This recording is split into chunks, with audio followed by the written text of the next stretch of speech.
जी हाँ, वो हमारे अगले गेस्ट भी हैं और इस सेशन के लिए बेसब्री से हम पंडाल में, हम अपने हॉल में देख पा रहे हैं कि बहुत इंतजार है। जी हाँ, जिनको हम बुलाने जा रहे हैं वो अपनी बेबाक बोली के लिए जाने जाते हैं। राजनीति के उनके अंदाज का पूरा देश कायल है। जी हाँ, ध्यान दीजिए और जोरदार तालियों के बीच स्वागत कीजिए समाजवादी पार्टी के सुप्रीमो और उत्तर प्रदेश के पूर्व मुख्यमंत्री अखिलेश यादव जी का। उनसे बातचीत करेंगे हमारे सहयोगी अमीश देवगन जी। अखिलेश जी, बहुत बहुत स्वागत है।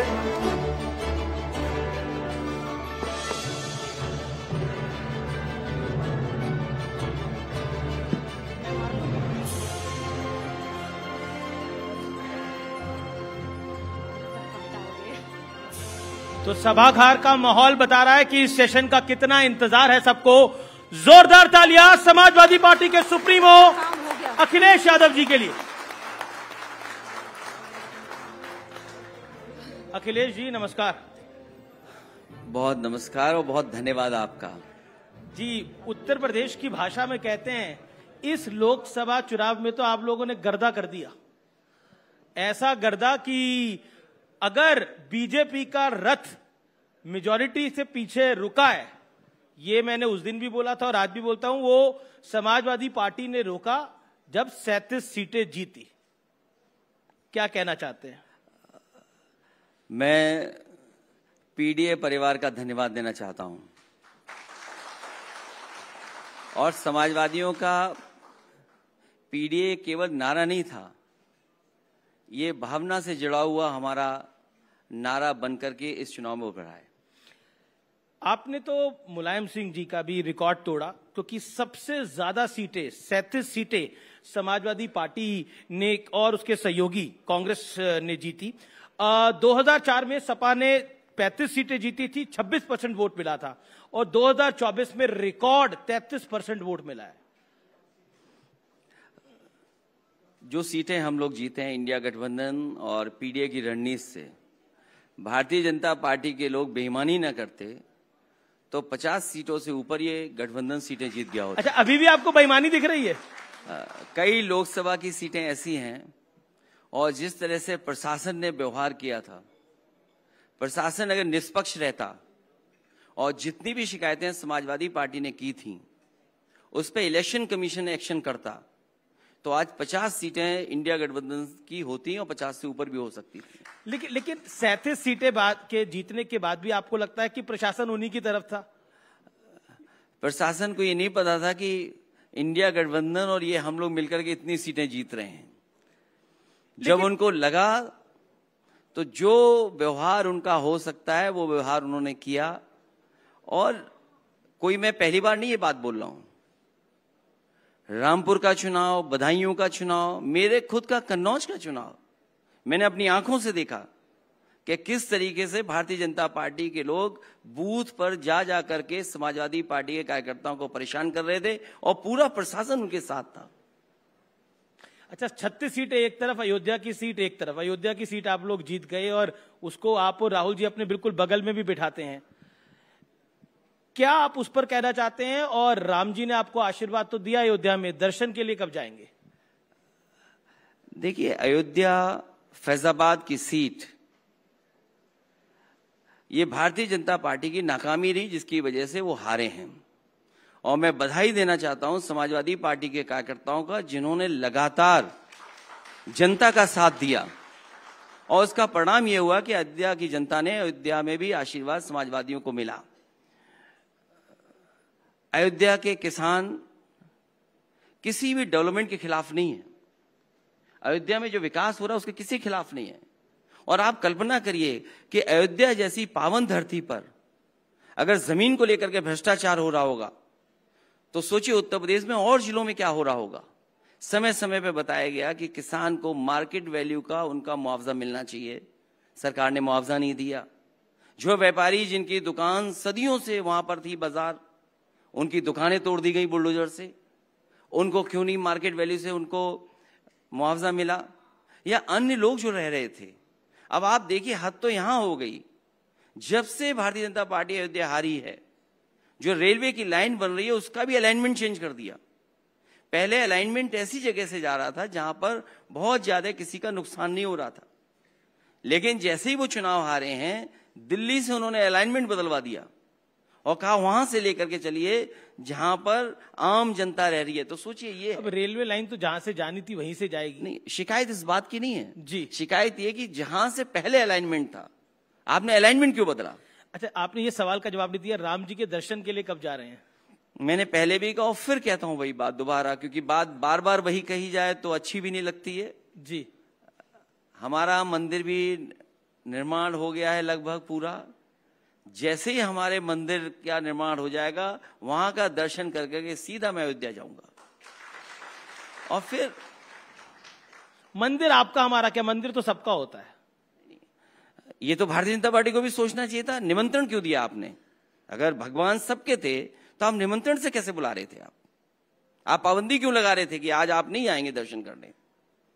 चलिए, अब मैं दूसरे नैरेटिव की तरफ आता हूं। एक नैरेटिव समूचे विपक्ष ने सेट करने की कोशिश की कि बीजेपी का शासन आएगा तो संविधान बदल देगा, आरक्षण को समाप्त कर देगा, और इस नैरेटिव का फायदा उत्तर प्रदेश में मिला भी।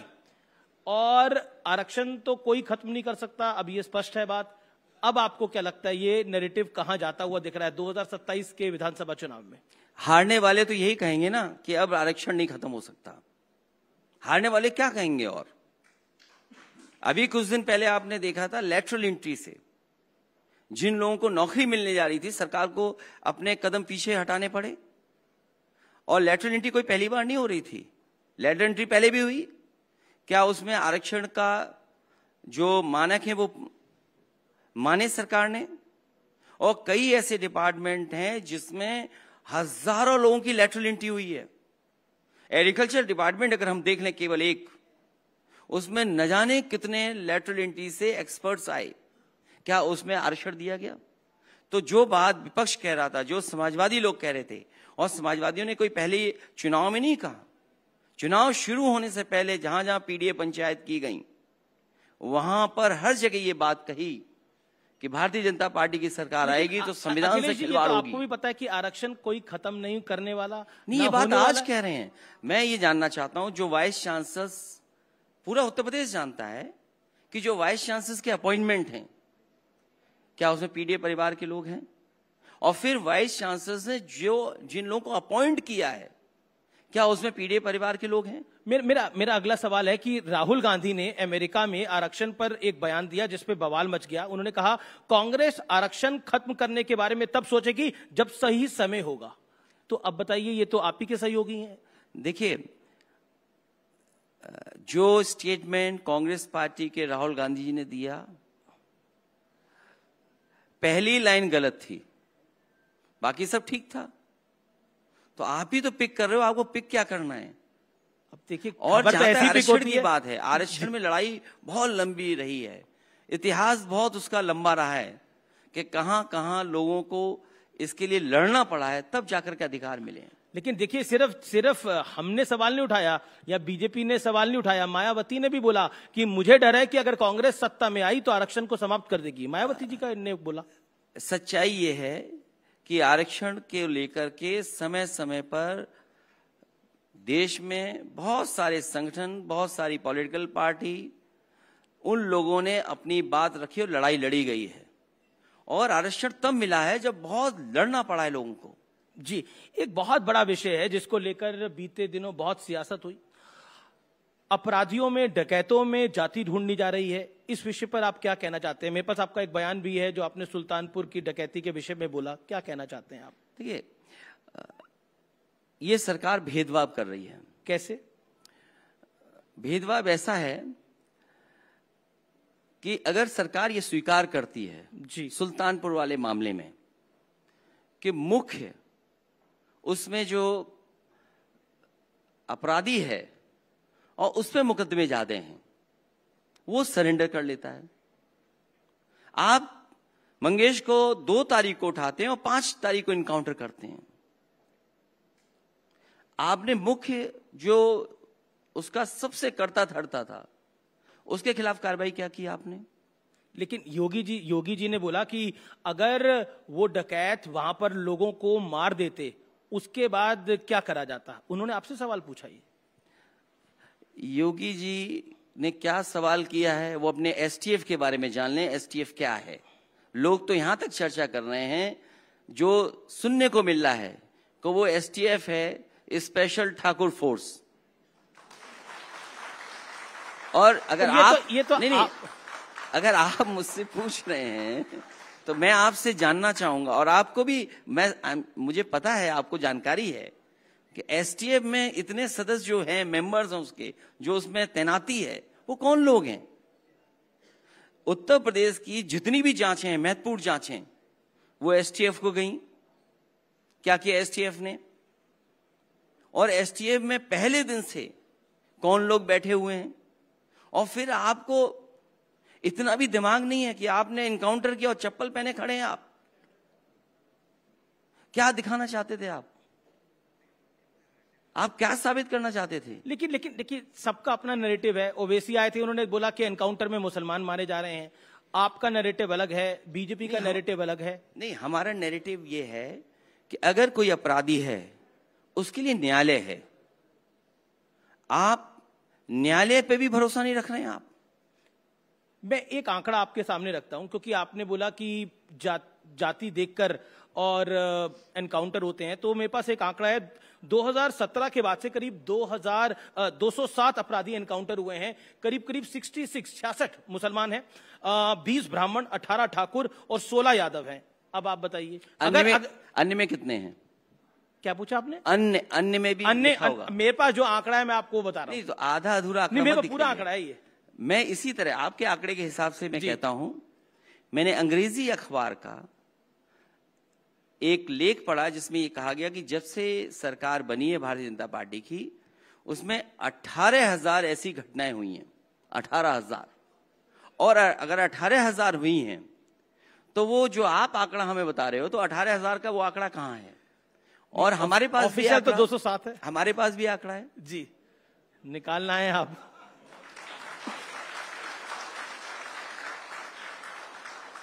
और बाकायदा हमने तो उसका ग्राफ भी बना दिया जी। पहले तो मैं आपको ये बता दूं, इस आंकड़े के बाद दूसरा आंकड़ा बता दूंगा मैं। देश की जेलों में बंद विचाराधीन कैदी, जो सरकारी आंकड़ा है, वो ये बताता है कि कम से कम 84% लोग वही हैं, केवल पीड़ित परिवार के। और जो उत्तर प्रदेश का आंकड़ा है जिसकी आप बात कर रहे हैं, फेक इनकाउंटर में मारे गए अपराधियों के आंकड़े, आप गिनिए कि इसमें पीड़ित कितने कुल मिलाकर के हैं। पिछड़े, दलित, मुसलमान भाई, आदिवासी कितने हैं? पर अखिलेश जी एक सवाल, काउंटर सवाल। अगर वो आंकड़े आप बता दें मुझे। बिल्कुल, आंकड़े तो आपसे आंकड़े 60% वही लोग निकलेंगे। नहीं, पर अपराधी को पकड़ने से पहले उसकी जाति पूछनी चाहिए। आप क्या इस पक्ष में? आप पूर्व मुख्यमंत्री हैं उत्तर प्रदेश के। नहीं, मैं ये पूछना चाहता हूं, जो मुख्य अपराधी था, जिस पे मुख्य थे धाराएं थी, जितना बड़ा पेज आप हाथ में लिए हो उतनी उसकी धाराएं थी उसके ऊपर, उसको आपने सरेंडर करा दिया। तो आपको सब एनकाउंटर फेक लगते हैं जितने यूपी में हो रहे हैं आजकल 2017 के बाद से? कानपुर में गाड़ी पलट गई, कौन यकीन करेगा सरकार पे कि गाड़ी अपने आप पलट गई? पर कोर्ट ने तो माना, कोर्ट में गया मामला, कोर्ट ने तो बोला कि ठीक है। क्या जनता ये स्वीकार कर रही है? बात जो आसपास लोग थे वो स्वीकार कर रहे हैं क्या? और फिर आजकल तो जमाना गूगल मैप का है।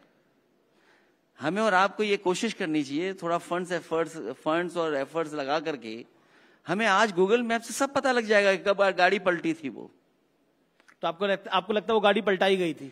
मैं, जहां तक मुझे जानकारी है जी, जहां तक मेरी सोर्सेज कहती हैं कि गाड़ी पलटाई गई थी। और फिर जहां तक इनकाउंटर की बात है, आप अपने आंकड़े बता रहे थे, तो हमारे आंकड़े ठीक हैं कि आपके आंकड़े ठीक हैं? अब ये तो जनता तय करेगी, लेकिन मैंने तो आपको एनसीआरबी के आंकड़े तो आप मानेंगे? नहीं, बिल्कुल एनसीआरबी के डाटा, एनसीआरबी का जो डेटा कहता है वो यही कहता है जो मैं कह रहा हूं। लेकिन सीएम योगी कहते हैं कि 2017 से पहले हर जिले में माफिया एक समांतर सरकार चलाता था, चाहे वो प्रयागराज हो, चाहे वो गाजीपुर हो, और माफिया की मौज मस्ती थी। लेकिन मेरे आने के बाद मेरी सरकार की ठसक इतनी है कि माफिया कहते हैं कि अब उत्तर प्रदेश में नहीं जाना। किसी किसी भी मुख्यमंत्री ने जेल में जाकर के माफिया के साथ कॉफी चाय नहीं पी होगी। और उत्तर प्रदेश का कोई मुख्यमंत्री अपने मुकदमे वापस नहीं लिया होगा। और फिर आज तो 7 साल हो जाएंगे लगभग सरकार के। उत्तर प्रदेश को वो सूची जारी करनी चाहिए जिसमें टॉप 10 माफिया है प्रदेश के। क्या सरकार कभी भी टॉप 10 माफियाओं का सूची जारी करेगी? यही जो नेगेटिव नैरेटिव है जो बीजेपी कोशिश करती है बनाने का, जी, इसीलिए चुनाव हार रही है। उत्तर प्रदेश का वोट पॉजिटिव पॉलिटिक्स पे पड़ा था, नेगेटिव नैरेटिव पे नहीं पड़ा था, इसलिए भारतीय जनता पार्टी हारी है। एक आपने बयान दिया जिसकी बड़ी चर्चा है आजकल, माफिया और मठाधीश में कोई फर्क नहीं होता, जिसके बाद कई साधु संतों ने इसके विरोध में बयान दिया। इसको आप कैसे देखते हैं? आप तो बहुत वरिष्ठ पत्रकार हैं और हर शब्द का एक भाव होता है। अगर मैं ये कहूं कि आप पत्रकारों के सबसे बड़े मठाधीश हैं तो आपको कैसा लगेगा?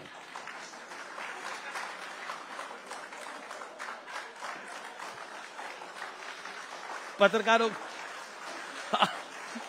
आप कह रहे हैं कि पत्रकारों के आप सबसे बड़े मठाधीश हैं? नहीं, आपको कैसा मुझे अच्छा लगेगा कि भाई आप मुझे ये बात बोल रहे हैं, आप मेरी तारीफ कर रहे हैं कि सब पत्रकारों को मुझसे सीखना चाहिए।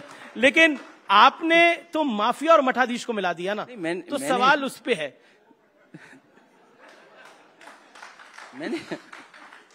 मेरा भाव गलत नहीं था।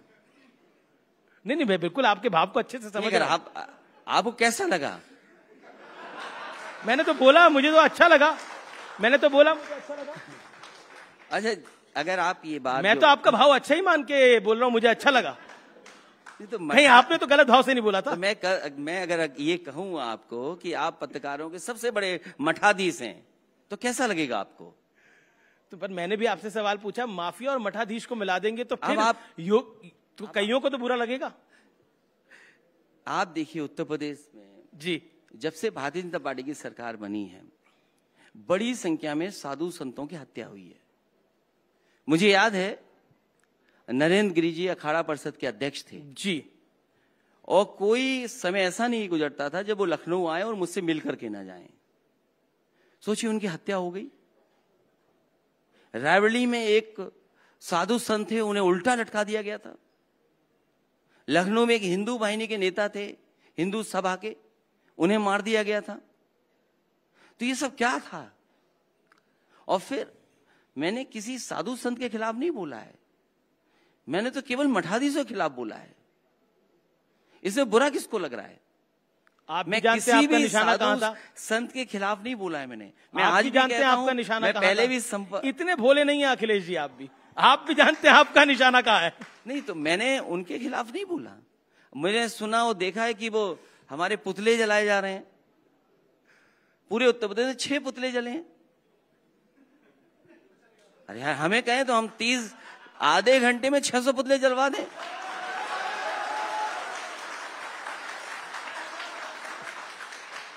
लेकिन चलिए, ये तो पुतलों की बात हुई, लेकिन अब मैं भेड़िए की बात करना चाहता हूं। यूपी में आजकल भेड़िए की काफी चर्चा है, देखिए, और जो भेड़िया है वो बड़ी दिक्कत भी कर रहे हैं। तो ये मुख्यमंत्री जी को सोचना चाहिए कि भेड़िए कैसे आ गए यूपी में। भेड़िए क्या कर रहे हैं यूपी में? नहीं, यूपी जाना जाए अच्छी चीजों के लिए, कोई पॉजिटिव नैरेटिव तो यूपी जाना चाहिए। एक्सप्रेस वे के लिए, यूपी मेट्रो के लिए जाना योगी जी से पूछा गया तो भेड़िए के लिए यूपी जाना जा रहा है। पर योगी जी से पूछा गया, उन्होंने बोला कुछ आदमखोर भेड़िए प्रदेश के अंदर उत्पात मचा रहे हैं।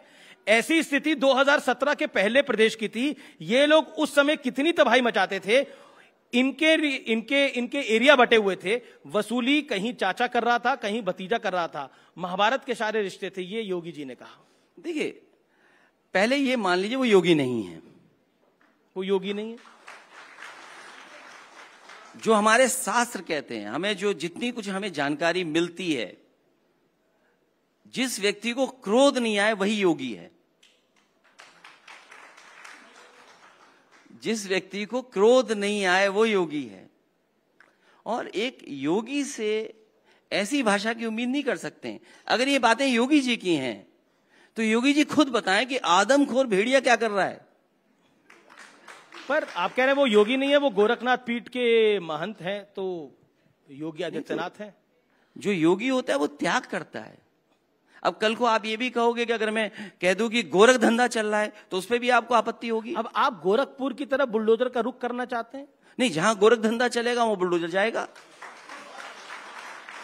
पर योगी जी कहते हैं कि नहीं, अगर योगी जी योगी हैं तो क्रोध क्यों आ रहा है एक?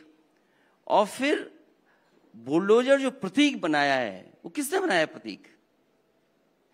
सच्चाई ये है कि जो लोग ये कहते थे कि डबल इंजन की सरकार है, उससे ध्यान हटा रहे हैं। ये जो डबल टकराव चल रहा है दोनों के बीच में, उससे ध्यान हटाने के लिए इस तरह का व्यवहार है। और बुलडोजर किसी न्याय का प्रतीक नहीं हो सकता। क्या सरकार मानेगी कि बुलडोजर न्याय का प्रतीक है? न्याय का प्रतीक हो सकता है क्या? सुप्रीम कोर्ट, हाई कोर्ट मना कर रहा है कि इस तरह का व्यवहार नहीं होना चाहिए। जिसके कागज हैं, जिसका नक्शा पास है, आप घर उड़ा दे रहे हैं केवल इसलिए कि आप डर दिखाना चाहते हैं।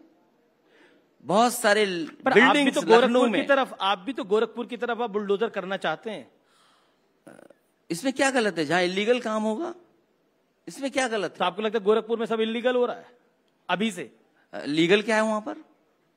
कुछ तो लीगल होगा, कुछ तो इलीगल होगा। बीजेपी ने बोला ये हिंदुत्व पर हमला है, गोरखनाथ पीठ पे हमला है। ये किसी हिंदुत्व पे नहीं है, किसी पर ये हमला नहीं है। बुलडोजर जो नया प्रतीक बनाया है न्याय का, नहीं हो सकता। जो कॉन्स्टिट्यूशन को मानते हैं, संविधान को मानते हैं, वो बुलडोजर प्रतीक नहीं मान सकते किसी चीज को लेकर के। जी, अगला सवाल कन्नौज में नवाब सिंह यादव को लेकर है। एक घटनाक्रम हुआ, उसको लेकर बीजेपी ने बहुत सारी इल्जाम आपकी पार्टी पे लगाए। प्रदेश में कहीं भी ऐसा दुष्कर्म होता है तो समाजवादी पार्टी बोलती है कि ये गलत हो रहा है, लेकिन नवाब सिंह यादव के विषय पर या फिर मोहित खान के विषय पर आप क्या कहना चाहते हैं? मैं जानता था ये सवाल जरूर आप लोग पूछेंगे। जिस व्यक्ति का आपने नाम लिया है जी, उसका संबंध बीजेपी के नेताओं से बहुत अच्छा है। और ये बात अगर आप जानना चाहें तो कन्नौज के पुलिस कप्तान से फोन मिलाइए, वो आपको सच्चाई बता सकते हैं। एक बीजेपी का गुट फंसाने में लगा था, एक बीजेपी का गुट बचाने में लगा था। इसमें समाजवादी पार्टी क्या करे? पर वो कहते हैं नेता आपके हैं, वो कहते हैं नेता आपके, हमारी पार्टी इंडिया अलायंस के साथ फोटो है। फोटो हमारे साथ होगी, पार्टी के नेताओं के साथ होगी। वो हमारी पार्टी में कब थे? 2019 का चुनाव हम हारे हैं, 2019 चुनाव हारे, 2022 का चुनाव हारे, 2017 में इन्हीं लीडर्स का क्या रोल था? तो इसीलिए तो मैं कह रहा हूं कि क्या बीजेपी जाति देख करके जोड़ रही है समाजवादियों से, समाजवादी पार्टी से जोड़ रहे हैं? उन्हें अपने झांकना चाहिए कि आखिरकार बचाने में और फंसाने में कौन लोग लगे थे। जी, मेरा अगला सवाल है कि ये लाल टोपी को लेकर आजकल सियासत बड़ी गरमाई हुई है। कभी बीजेपी का कोई नेता, चाहे वो योगी आदित्यनाथ हो, केशव प्रसाद मौर्य हो, वो कहते हैं लाल टोपी है काले कारनामे। आपका जवाब क्या होगा? और काली टोपी के कैसे कारनामे होंगे? इसलिए लाल रंग में मत उलझिए। लाल रंग मां दुर्गा का है, लाल रंग सिंदूर का भी है। लाल रंग हालांकि आपके माइक पे भी है और आपको टीआरपी बढ़ाने का मैं सुझाव देता हूं आपको। अच्छा, अगर इसकी टीआरपी 5 गुना बढ़ानी है आपको, जो पीडीए परिवार है 90%, उसकी जितनी बात करेंगे उतनी टीआरपी आपकी बढ़ जाएगी। हम सबकी बात करते हैं, हम सबकी बात करते हैं। मेरा अगला सवाल है, ये आपने एक मॉनसून ऑफर दिया था। मॉनसून तो अभी काफी इस बार लेट तक चल गया है, तो अभी भी वो मॉनसून ऑफर जारी है, लेकिन वहां तो अब तो मामला ठीक हो गया है। जब मॉनसून क्या वो फिर विंटर ऑफर तक जाएगा? जो मॉनसून जिस समय पीक पे था जी, उस समय हमारा ऑफर था। अब मॉनसून खत्म हो गया है तो हमारा ऑफर भी खत्म हो गया। वही पूरा विंटर ऑफर में तब्दील हो सकता है। मुझे लगता है इनको नहीं अब देना पड़ेगा, किसी और को विंटर डिस्काउंट देना पड़ेगा। जी, मेरा अगला प्रश्न है कि आप कहते हैं कि मायावती फोन नहीं उठाती, मायावती कहती हैं कि आप फोन नहीं उठाते, तो कनेक्शन कहां गड़बड़ हो रहा है ये? जिसके बाद जब गठबंधन टूट गया तो फिर फोन का कनेक्शन भी टूट गया। तो अब होगा नहीं आगे, अब आगे होगा नहीं कनेक्शन? नहीं, अब कैसे होगा? लेकिन इंडिया अलायंस को लेकर आप क्या भविष्य देखते हैं? हरियाणा में आपने सीटें मांगी थी, सीटें आपको नहीं मिली हैं, कैसे देखते हैं आप इसको? देखिए, हरियाणा में समाजवादी पार्टी का संगठन बहुत अच्छा नहीं है, लेकिन समाजवादी पार्टी के पास फेसेस बहुत अच्छे थे जो समाजवादी पार्टी के चुनाव चिन्ह पर लड़ना भी चाहते थे या समाजवादी पार्टी के सहयोग से लड़ना चाहते थे। समाजवादी पार्टी की कोशिश थी कि कांग्रेस के साथ अलायंस में जाएं, लेकिन क्योंकि हमारा ये मानना है सीट से ज्यादा जीत महत्वपूर्ण है, सीट से ज्यादा हमारी जीत महत्वपूर्ण है, इसलिए हरियाणा से हमारी पार्टी ने ये तय किया है कि हम गठबंधन, इंडिया गठबंधन के साथ हैं। जी, और मेरा अगला सवाल है कि ये सैम पित्रोदा हैं, उन्होंने बोला अब राहुल गांधी पप्पू नहीं है, उनके पास विजन है, वो पढ़े लिखे हैं, और क्या आपको भी लगता है कि राहुल गांधी की छवि अब तेजी से बदल रही है अकॉर्डिंग टू सैम पित्रोदा? पूरे देश में सब कुछ बदल रहा है। देखो, बीजेपी भी बदल रही है, कितनी कमजोर होगी बीजेपी, लेकिन अभी भी फुल मेजॉरिटी तो है एनडीए के पास। देखो, दिल्ली लखनऊ में जो डबल इंजन की सरकार थी, वो डबल इंजन कहां है? वो टकरा रहे हैं, तकरार चल रही है एक दूसरे में। लेकिन मेरा अगला प्रश्न है कि राहुल गांधी ने अमेरिका में बोला कि देश में सिख भाई हमारे जो हैं वो पगड़ी नहीं डाल सकते, करा नहीं डाल सकते, इस बयान से आप सहमत हैं? देखिए, हमारे देश में सबसे अच्छी खूबसूरती यही है कि हम सब धर्मों को मानते हैं। हमारे देश की यही खूबसूरती है कि हम हर एक को स्वीकार करते हैं। लेकिन आज एक मंत्री हैं, उन्होंने बोला कि राहुल गांधी नंबर 1 के आतंकवादी हैं, टेररिस्ट हैं। बिट्टू हैं बीजेपी सरकार में मंत्री, वो पहले कांग्रेस में थे जी। अब वो क्यों ऐसा कह रहे हैं, ये बता पाना मुश्किल है। चलिए, आखिरी राउंड है, आपको मैं कुछ तस्वीरें दिखाना चाहता हूं, तस्वीरें दिखा देते हैं। पहली तस्वीर देखते हैं किसकी आती है। भेड़िए की तस्वीर आई है। ये यूपी में क्या कर रहा है? अगली तस्वीर रामलला की मूर्ति। मैं दर्शन करने जाऊंगा अपने मंदिर के दर्शन होने के बाद। जी, अगली तस्वीर देख लेते हैं। केशव प्रसाद मौर्य। ये प्रसाद किसको दे रहे हैं कि ले रहे हैं प्रसाद? जी, अब देखते हैं अगली है कि कौन सा रंग बेहतर है, लाल या भगवा? देखिए, लाल ही रंग बेहतर है, क्योंकि जितनी भी लाइटें हैं रेड लाइट में हैं, इसलिए डेंजर कोई दिखाता है, प्यार कोई दिखाता तो यही रंग है, लाल। जी, ये प्यार का रंग है। अगली देख लेते हैं, किससे गठबंधन करेंगे, मायावती जी से या चंद्रशेखर रावण जी से? देखिए, अभी तो कोई ऐसा समय नहीं है जहां गठबंधन की बात की जाए। जी, बहुत बहुत शुक्रिया, आप हमारे मंच पर आए, आपने अपनी बात को रखा। बहुत बहुत धन्यवाद अखिलेश यादव जी। कृपया आप मंच पर बने रहे। मैं अनुरोध करूंगी न्यूज 18 इंडिया और